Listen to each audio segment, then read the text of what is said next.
To TV three news. ముందుగా headlines చూద్దాం. ప్రభుత్వ పనితీరుపై ప్రజలు సంతృప్తిగా ఉన్నారన్న నిమ్మల. ఇంటింటి ప్రచారంలో ప్రభుత్వ పథకాలు వివరించిన నిమ్మల. ఎన్నికల హామీలు దశల వారీగా అమలు చేస్తున్నామన్న మంత్రి. ప్రజా సంక్షేమమే ప్రభుత్వ ప్రధాన లక్ష్యమని వ్యాఖ్య.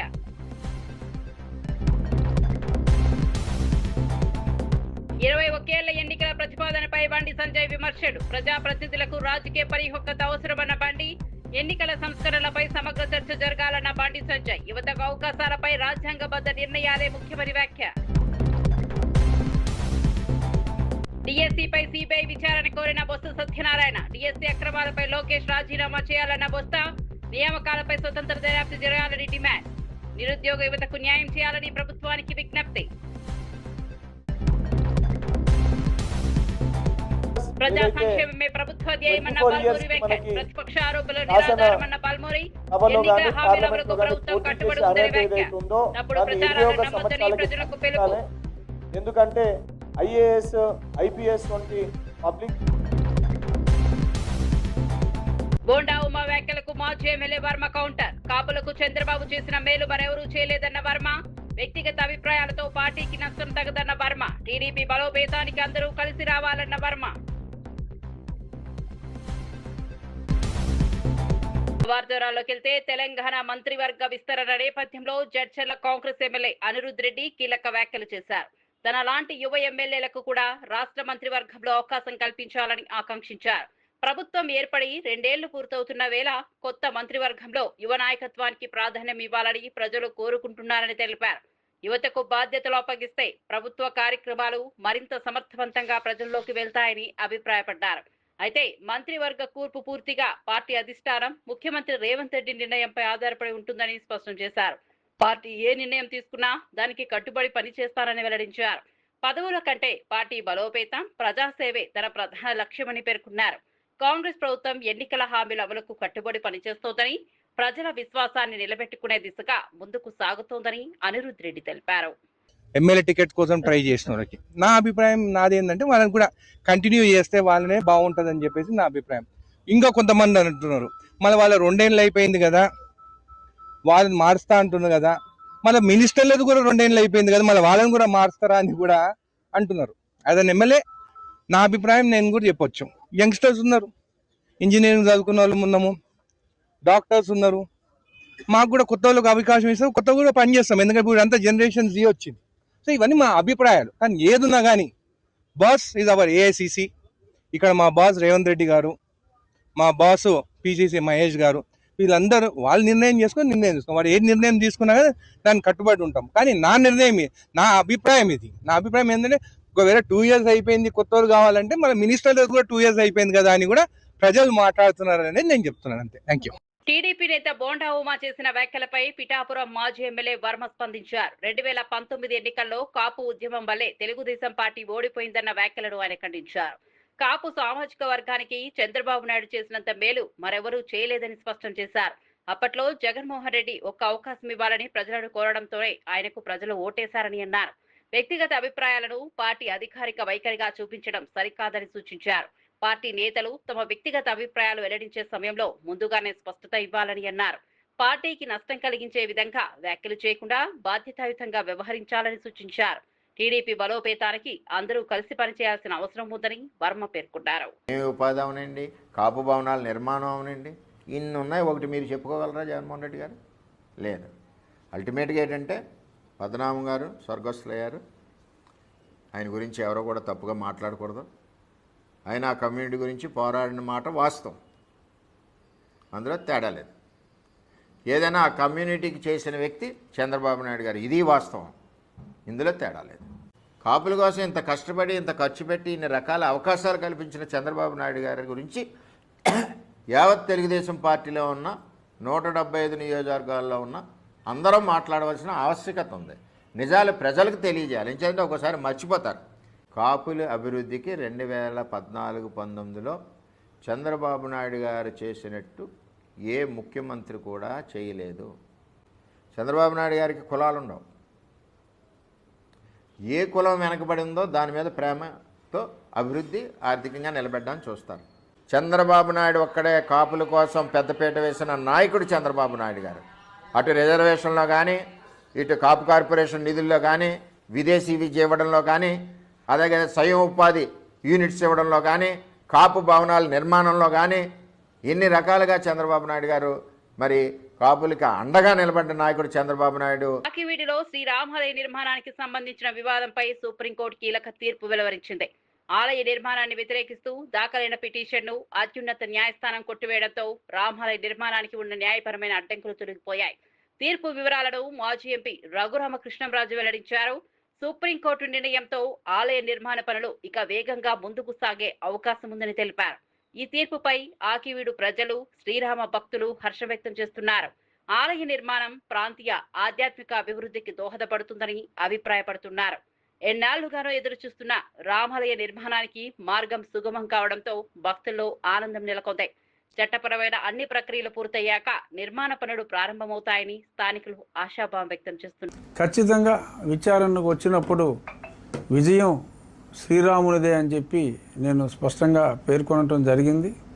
ఈరోజు హైకోర్టులో ఉన్న ఆర్డర్స్ అన్నీ కూడా హైకోర్టులో 3 బెంచుల్లో కూడా మరి తోసిపుచ్చిన తర్వాత ఆ సమాచారం అక్కడ పెట్టినందువల్ల ఈ స్టేటస్ కో వచ్చింది అని ఇక్కడ ఉన్న హైకోర్టు ఆర్డర్స్ని మా న్యాయవాది సుయోధన్, మన తెలుగు వ్యక్తి, ఢిల్లీలో స్థిరపడిన తెలుగు లాయర్ సుయోధన్ చాలా ప్రతిభావంతంగా తన ఆర్గ్యుమెంట్స్ వినిపించాడు. రాష్ట్ర ప్రభుత్వం తరపున కూడా ప్రేరణా సింగ్ మన వాదనలో వినిపించడం జరిగింది. అన్ని అనుమతులు సక్రమంగా తీసుకున్న తరువాత అది ప్రభుత్వ స్థలము అని చెప్పి శ్రవణ్ కుమార్ గారి తరపు వాదించిన న్యాయవాదులు మాట్లాడితే 90 సంవత్సరాలుగా అది ప్రభుత్వ స్థలమే. ప్రభుత్వ స్థలంలో ఉన్న దేవాలయ స్థానంలో మళ్ళీ తిరిగి దేవాలయం కట్టుకుంటే దానికి అభ్యంతరం ఏమిటి అని చెప్పి సుప్రీంకోర్టు కూడా ప్రశ్నించి ఆ పిటిషన్ని కొట్టివేయటం జరిగింది. ఆల్రెడీ చెప్పాను నేను, గన్నవరం దగ్గర దేవాలయం వేగవంతంగా పూర్తవుతుందని. సుమారు 70% పనులు అయిపోవచ్చుని. మిగిలిన 20% కూడా రాబోయే నెల రోజుల్లో పూర్తయిపోతాయి.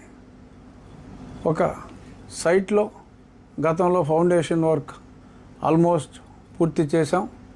ఇంకొన్ని ఫౌండేషన్ వర్క్స్ రేపు ఉదయాన్నే మళ్ళీ తిరిగి పనులు సైట్లో పునఃప్రారంభించి 2 వారాల తర్వాత ఆంధ్రప్రదేశ్ లో నిర్వహించిన మెగా డిఎస్సి ఉపాధ్యాయ నియామకాల ప్రక్రియలో తీవ్ర అవకతవకలు జరిగాయని ఆరోపిస్తూ ఈ వ్యవహారంపై సిబిఐతో సమగ్ర విచారణ జరిపించాలని శాసనమండలి ప్రతిపక్ష నేత బొత్స సత్యనారాయణ డిమాండ్ చేశారు. డిఎస్సి నియామకాలలో జరిగిన అక్రమాలకు నైతిక బాధ్యత వహిస్తూ రాష్ట్ర విద్యాశాఖ మంత్రి నారా లోకేష్ వెంటనే తన పదవికి రాజీనామా చేయాలని కోరారు. నియామక ప్రక్రియలో జీవోల మార్పులు, ఎంపిక విధానంలో అవకతవకలు జరిగాయని, బాధిత అభ్యర్థులు ఇప్పటికే ఆధారాలతో ముందుకు వచ్చారని తెలిపారు. ప్రభుత్వం ఈ అంశాన్ని పారదర్శకంగా విచారించి వాస్తవాలను ప్రజలకు వెల్లడించాలని అన్నారు. నిరుద్యోగ యువత భవిష్యత్తుతో చెలగాటమాడకుండా నిష్పాక్షిక దర్యాప్తు చేపట్టాలని సూచించారు. డిఎస్సిపై వస్తున్న ఆరోపణలన్నింటినీ స్వతంత్ర దర్యాప్తు సంస్థతో విచారిస్తేనే నిజాలు వెలుగులోకి వస్తాయని, బాధ్యులపై కఠిన చర్యలు తీసుకోవాలని బొత్స సత్యనారాయణ డిమాండ్ చేశారు. అందరం చూసాం, కళ్ళ కొట్టించినట్లు చెప్పారు. అందుకు ప్రభుత్వంలో పారదర్శకత ఉంటే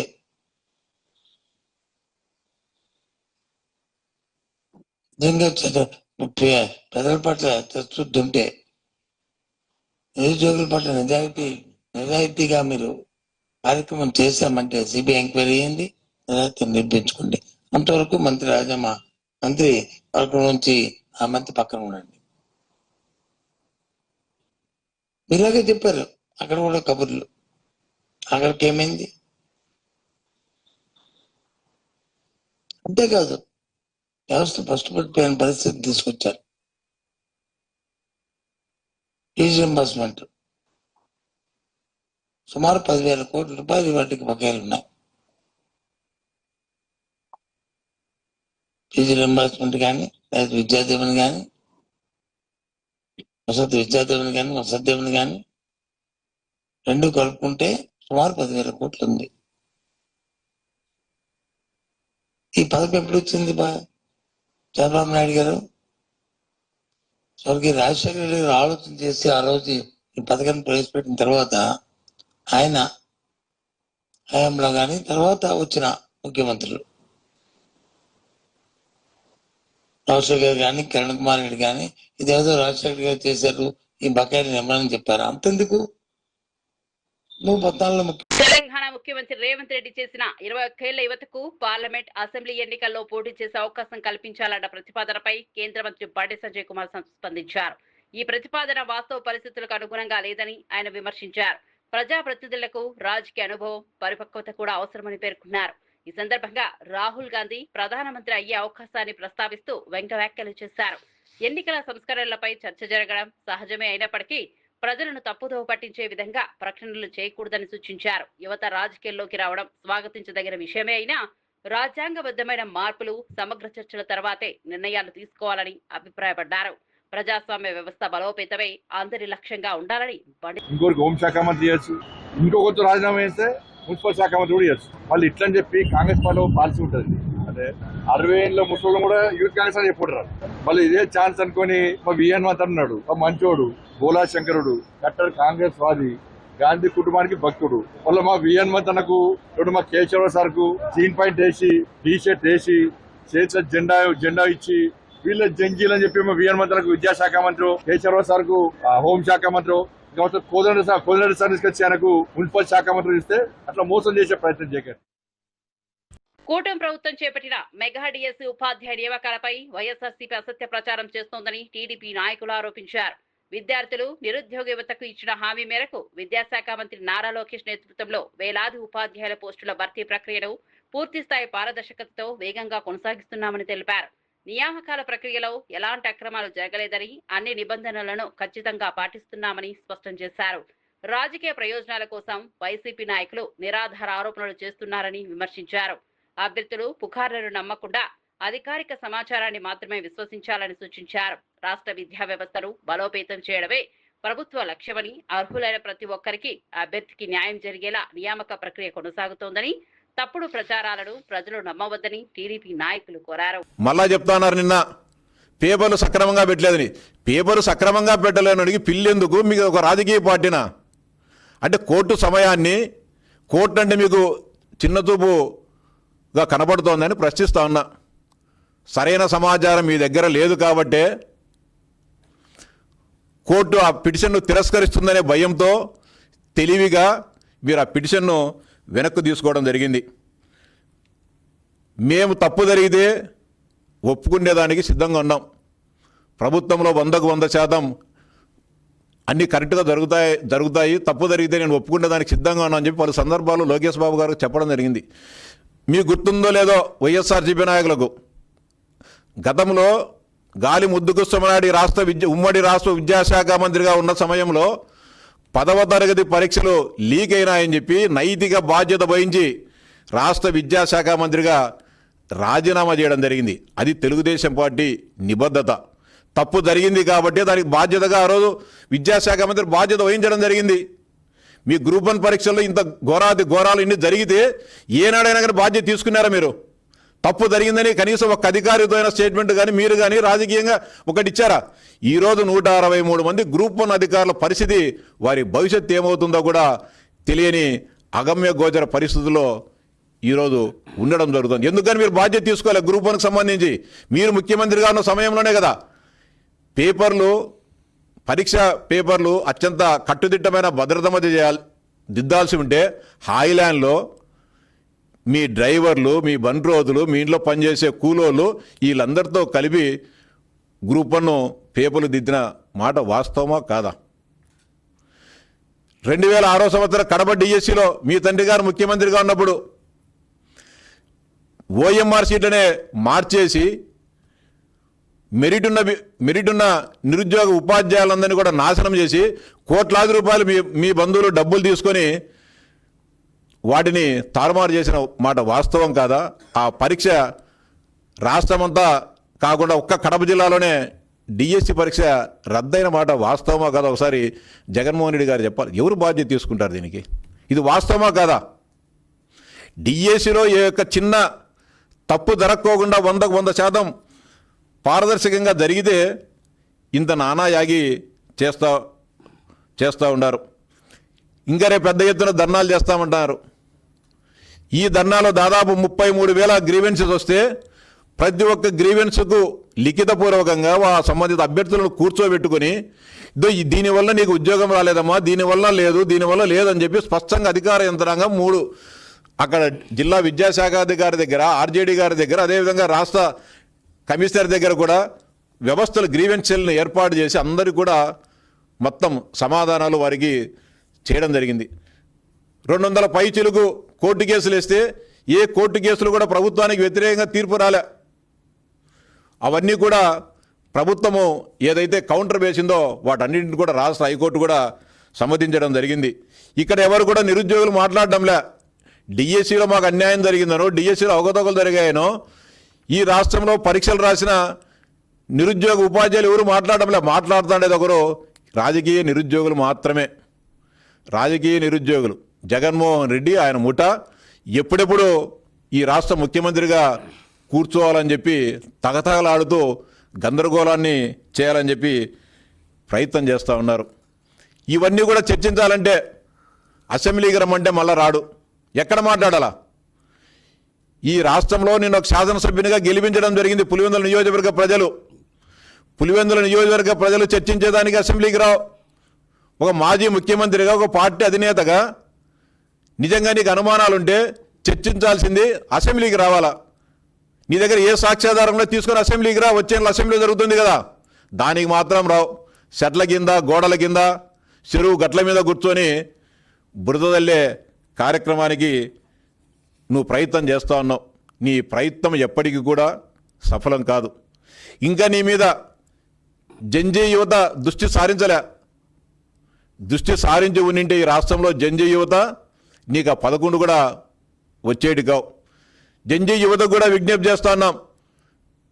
19-24 మధ్య కాలంలో జగన్మోహన్ రెడ్డి చేసిన దుర్మార్గాల పట్ల యువతను ఏ విధంగా వేధించారు, యువతకు ఏ విధంగా అన్యాయం చేశారన్న దానిపైన దృష్టి సారించాలా. ఆయన విశ్వరూపాన్ని, ఆయన వైఖరిని మీరు గమనించాలా అని చెప్పి కడపలో జూలై 28న వైఎస్ఆర్సీపీ ఆధ్వర్యంలో భారీ నిరసన కార్యక్రమం నిర్వహించనున్నట్లు పార్టీ నాయకులు ప్రకటించారు. ఈ కార్యక్రమానికి సంబంధించిన పోస్టర్ను ఆవిష్కరించిన నేతలు రాష్ట్రంలో విద్యారంగ సమస్యలు, మెగా డిఎస్సీ నియామకాలలో జరిగినట్లు ఆరోపిస్తున్న అక్రమాలపై సిబిఐ విచారణ జరిపించాలని డిమాండ్ చేశారు.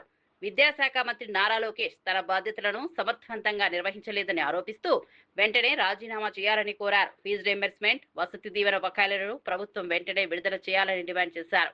ఎన్నికల సమయంలో ఇచ్చిన హామీలలో కూటమి ప్రభుత్వం విఫలమైందని వైసీపీ జిల్లా అధ్యక్షుడు రవీంద్రనాథ్ రెడ్డి విమర్శించారు. విద్యార్థులు, నిరుద్యోగుల సమస్యలను ప్రభుత్వం పట్టించుకోవడం లేదని ఆరోపిస్తూ ప్రజలందరూ ఈ నిరసన కార్యక్రమంలో పాల్గొని విజయవంతం చేయాలని పిలుపునిచ్చారు. ఎలా రిక్రూట్మెంట్ చేసుకోవాలి? స్పోర్ట్స్ కోటానే. మిగతాటి కూడా పక్కన పెడితే ఈ స్పోర్ట్స్ కోటానే ఎలా ఫిలప్ చేయాలి అని చెప్పేసి ఇచ్చిన జీవోలు. సో దాన్ని మార్చేయడం జరిగిందనమాట. 2025 19/4/2025 47 జీవో ఇవ్వడం జరిగింది.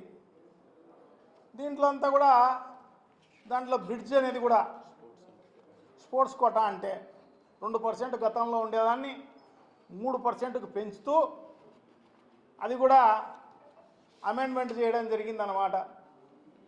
ఏఏఈ స్పోర్ట్స్ను అలౌ చేయాలా అని చెప్పేసి దీంట్లో చూడండి 40 బ్రిడ్జ్ అని ఉంటుంది.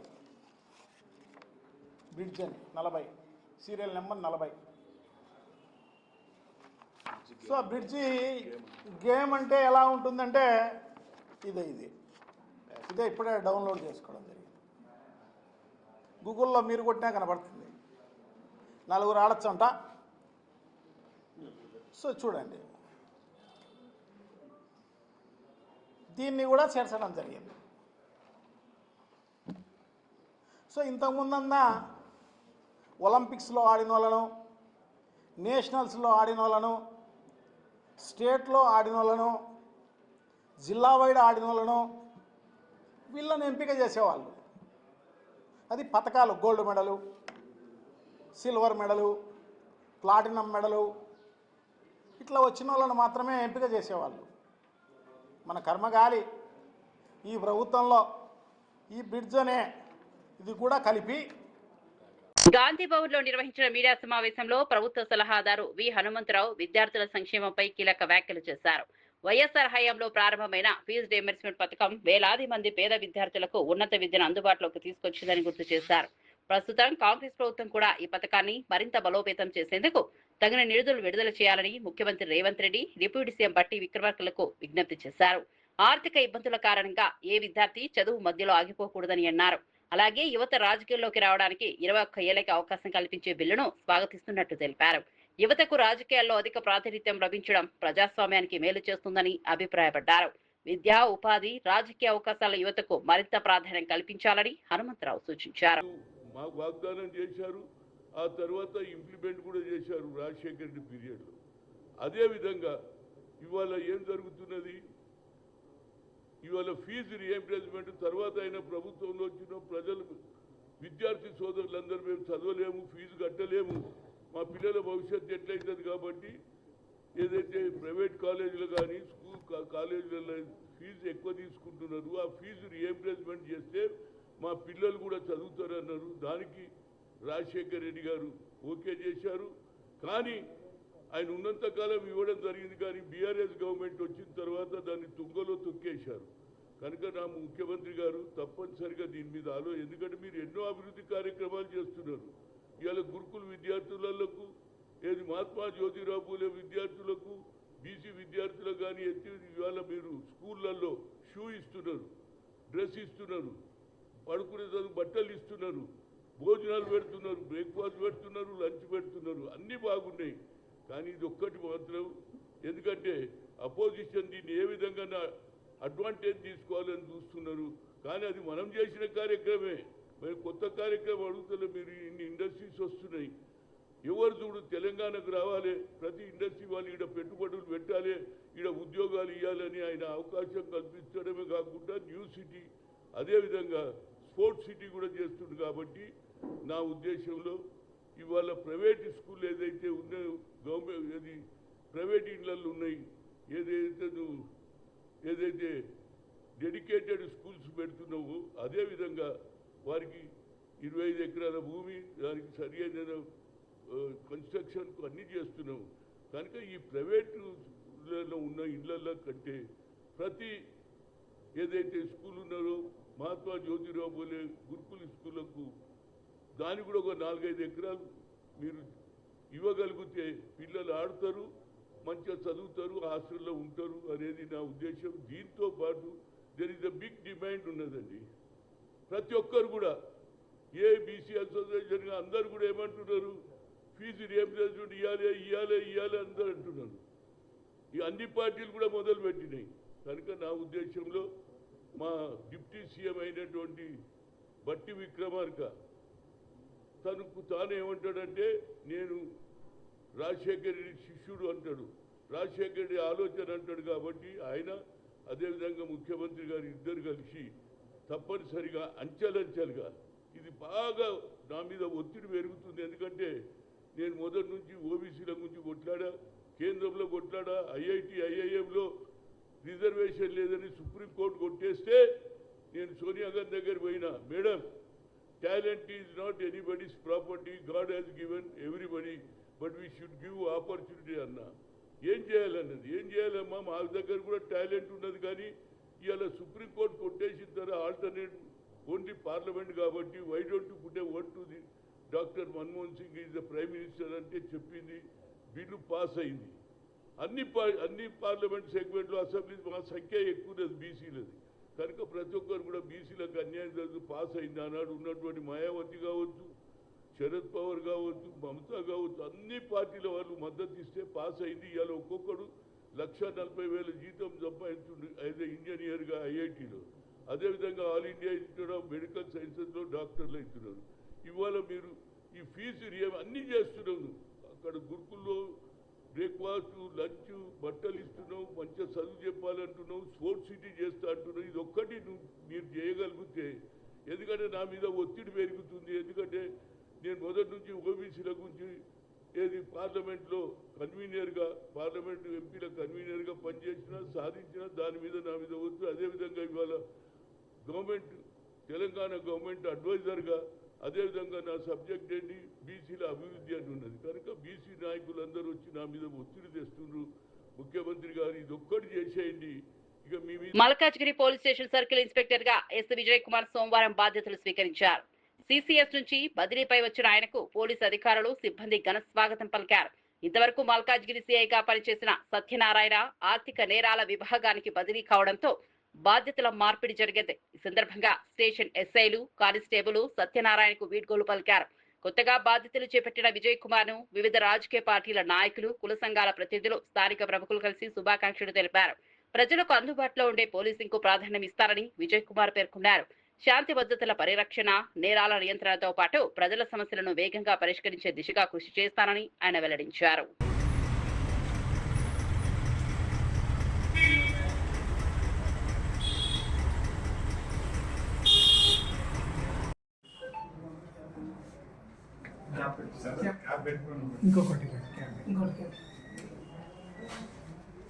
కూటమి ప్రభుత్వం అమలు చేస్తున్న సంక్షేమ అభివృద్ధి కార్యక్రమాలకు ప్రజల నుంచి విశేష ఆదరణ లభిస్తోందని మంత్రి నిమ్మల రామానాయుడు తెలిపారు.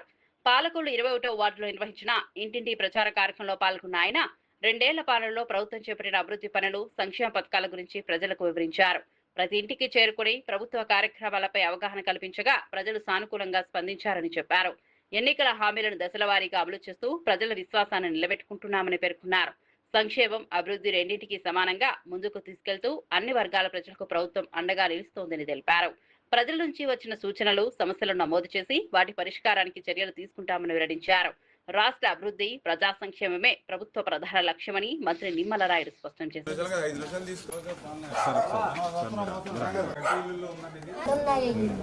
ఇప్పుడు చేసేసి మిమ్మల్ని ఇంట్లో పెడతానమ్మా, ధైర్యంగా ఉండు, ఏం ఇబ్బంది ఏం లేదు.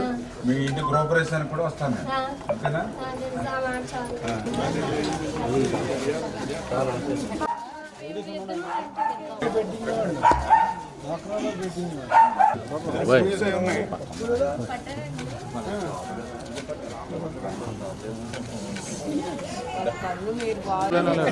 ఆవిడల్లో అర్థం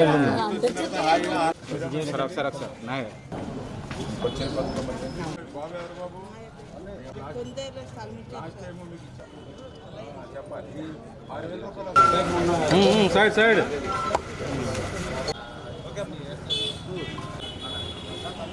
హైదరాబాద్ లోని సిఎల్పి కార్యాలయంలో నిర్వహించిన విలేకరుల సమావేశంలో ప్రభుత్వ whip MLC doctor Balmuri Venkat రాష్ట్ర ప్రభుత్వ సంక్షేమ అభివృద్ధి కార్యక్రమాలపై వివరాలు వెల్లడించారు. కాంగ్రెస్ ప్రభుత్వం ప్రజల సంక్షేమానికే అత్యధిక ప్రాధాన్యం ఇస్తోందని తెలిపారు. ప్రతిపక్షాలు చేస్తున్న ఆరోపణలు పూర్తిగా నిరాధారమని ఖండించారు. నిరుద్యోగులు, విద్యార్థుల సమస్యల పరిష్కారానికి ప్రభుత్వం పారదర్శకంగా చర్యలు తీసుకుంటోందని పేర్కొన్నారు. ఎన్నికల హామీల అమలులో ప్రభుత్వం కట్టుబడి ఉందని, ప్రతి వర్గానికి న్యాయం జరిగేలా సంక్షేమ కార్యక్రమాలను అమలు చేస్తున్నామని చెప్పారు. అభివృద్ధి, సంక్షేమాన్ని సమతుల్యంగా ముందుకు తీసుకెళ్తూ రాష్ట్ర పురోగతికి ప్రభుత్వం కృషి చేస్తోందని వివరించారు. ప్రజలు తప్పుడు ప్రచారాలను నమ్మకుండా ప్రభుత్వ పనితీరును గమనించాలని బల్మూరి వెంకట్ కోరారు. ఒక ఉద్దేశంతో రేవంత్ రెడ్డి గారు జెన్జీకి అవకాశం కల్పించాలని చెప్పి ఒక ఆలోచనతోటి ఆ బిల్లుని కూడా తెలంగాణ రాష్ట్రంకి వెళ్ళే అది ప్రారంభం కావాలి, దాన్ని చట్టసభలో కూడా ఇక్కడ ఆమోదింపజేసి కేంద్రానికి పంపాలని ఒక మంచి ఆలోచనతోటి రేవంత్ రెడ్డి గారు ఒక నిర్ణయాన్ని తీసుకోవడం జరిగింది. దానితో పాటు రాజ్యసభ కానీ ఎమ్మెల్సీ అర్హతను కూడా 25 సంవత్సరాలకే కుదించాలి, 25-26కే కుదించాలి, 30 సంవత్సరాలకు ఉన్న ఎలిజిబిలిటీని కూడా 25-26 కుదించాలి. వారు ఒక మంచి ఆలోచనతోటి వారు ముందుకు రావడం జరిగింది. దాన్ని స్వాగతించాల్సింది పోయి న్యాయపరంగా ఒక న్యాయవాదివి, నీకు కూడా తెలుసు రేవంత్ రెడ్డి గారు మాట్లాడిన మాట ముమ్మాటికి వాస్తవము, ముమ్మాటికి అవకాశము యువతకి కల్పించాల్సిన అవసరం ఉందని చెప్పి మీకు కూడా తెలుసు. బహుశా మీరు మీ పార్టీలో యువతకు అవకాశం కల్పిస్తలేరేమో. కాంగ్రెస్ పార్టీలో అన్ని రాష్ట్రాల్లో, మొన్న కేరళలో జరిగిన ఎలక్షన్స్లో కూడా అక్కడ క్యాబినెట్లో ఏదైతే యూత్ ఉన్న రోజీ ఎం జాన్కి ఒక ఇద్దరికి, అక్కడ కూడా యూత్ కాంగ్రెస్కి ఎన్ఎస్ఓ బ్యాక్గ్రౌండ్కి వచ్చిన ఒక ఇద్దరికి అక్కడ కూడా అవకాశం కల్పించడం జరిగింది. కాంగ్రెస్ పార్టీ రాహుల్ గాంధీ గారు రేవంత్ రెడ్డి గారు మంచి ఆలోచనతోటి పనిచేస్తుంటే దీన్ని వక్రీకరించనీకి దీన్ని డైవర్ట్ చేయనీకి రేవంత్ రెడ్డి గారు మాట్లాడుతున్నారని చెప్పి సిగ్గు లేకుండా నువ్వు నీ మాటల్ని సమర్థించుకునే ప్రయత్నం చేస్తున్నావు. దానితో పాటు నువ్వు మాట్లాడుతూ ఏమన్నావు, ఈరోజు భారతీయ జనతా పార్టీ ఆలోచించాలి, ధర్మేంద్ర ప్రధాన్ తప్పు చేసిండని అంగీకరించే ధర్మేంద్ర ప్రధాన్ని రాజీనామా చేయించారు. మరి తప్పు చేసిన ప్రభుత్వంకి వెళ్ళి తొలగించినాక మరి మీ పార్టీలు ఎట్లా ఉంచుకోరు? మీ పార్టీకి వెళ్ళి కూడా నేను సస్పెండ్ చేయాలి కదా. ధర్మేంద్ర ప్రధాన్ అనే వ్యక్తిని మీ పార్టీలోకి వెళ్ళి కూడా సస్పెండ్ చేయాల్సిన అవసరం ఉంది కదా.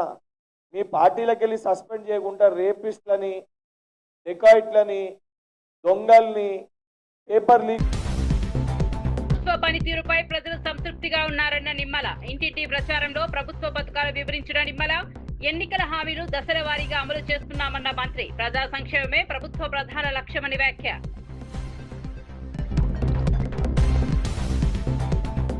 21 ఏళ్ల ఎన్నికల ప్రతిపాదనపై బండి సంజయ్ విమర్శలు. ప్రజాప్రతినిధులకు రాజకీయ పరిపక్వత అవసరమన్న బండి. ఎన్నికల సంస్కరణలపై సమగ్ర చర్చ జరగాలన్న బండి సంజయ్. యువతకు అవకాశాలపై రాజ్యాంగబద్ధ నిర్ణయాలే ముఖ్యమని వ్యాఖ్య. డిఎస్సీపై సిబిఐ విచారణ కోరిన బొత్స సత్యనారాయణ. డిఎస్సీ అక్రమాలపై లోకేష్ రాజీనామా చేయాలన్న బొత్స. నియామకాలపై స్వతంత్ర దర్యాప్తు జరగాలని డిమాండ్. నిరుద్యోగ యువతకు న్యాయం చేయాలని ప్రభుత్వానికి విజ్ఞప్తి. ప్రజా సంక్షేమమే ప్రభుత్వ ధ్యేయమన్న పాల్మూరి వెంకట్. ప్రతిపక్ష ఆరోపణలు నిరాధారమన్న పాల్మూరి. ఎన్నికల హామీల అమలుకు ప్రభుత్వం కట్టుబడి ఉందని వ్యాఖ్య. తప్పుడు ప్రచారాలను నమ్మొద్దని ప్రజలకు పిలుపు. ఎందుకంటే ఐఏఎస్, ఐపీఎస్ వంటి పబ్లిక్. బోండా ఉమా వ్యాఖ్యలకు మాజీ ఎమ్మెల్యే వర్మ కౌంటర్. కాపులకు చంద్రబాబు చేసిన మేలు మరెవరూ చేయలేదన్న వర్మ. వ్యక్తిగత అభిప్రాయాలతో పార్టీకి నష్టం తగదన్న వర్మ. టీడీపీ బలోపేతానికి అందరూ కలిసి రావాలన్న వర్మ.